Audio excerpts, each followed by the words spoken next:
Hi, everyone. I am Karen Kubey. I joined the Daniels faculty in January 2023 as an assistant professor of architecture focused on housing justice.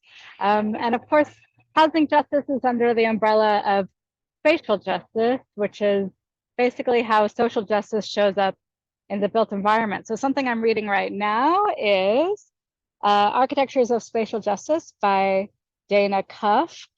Dana runs the City Lab at the University of California, Los Angeles. And Architectures of Spatial Justice is a book that addresses a number of questions on what is the role of architecture in spatial justice and questions that come up in practice, and then goes through a series of case studies. So I might read a couple of things. So it poses a number of questions. One of them is, where can design be leveraged for common good?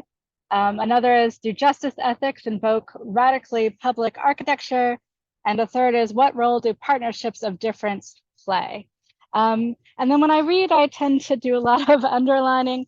So I'll read just one other passage that I underlined here, which is, some of this, not all this book is on housing, but some of it is. So she says, the kind of labor needed to address the housing crisis in non-traditional ways includes new kinds of architectural training, like spending time in existing affordable housing projects, talking to residents, reading community newspapers, or studying enabling legislation. And she's a good person to write about these things because she was actually involved as an architect in writing new legislation in California.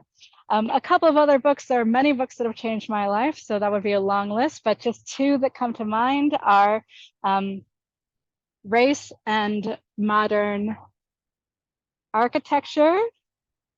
The subtitle is A Critical History from the Enlightenment to the Present by Irene Chang, Charles Davis, and Mabel Wilson.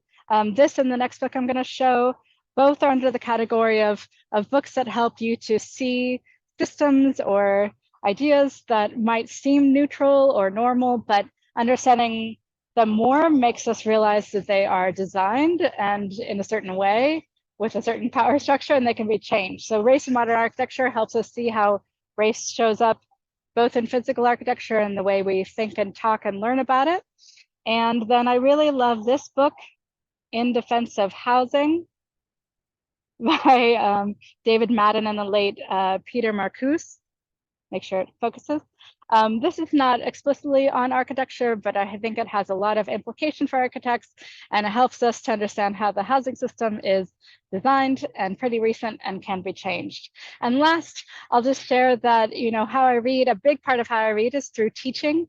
And it's such a pleasure to have the chance to talk with students, to analyze readings together, to think together, to criticize them together. It's definitely one of my favorite aspects of teaching, and helps me to be a better reader and helps me to bring more of the readings into my own work and thinking. So thanks in advance for any conversations on readings that we might have in the future, and I'll see you at Daniels. Bye.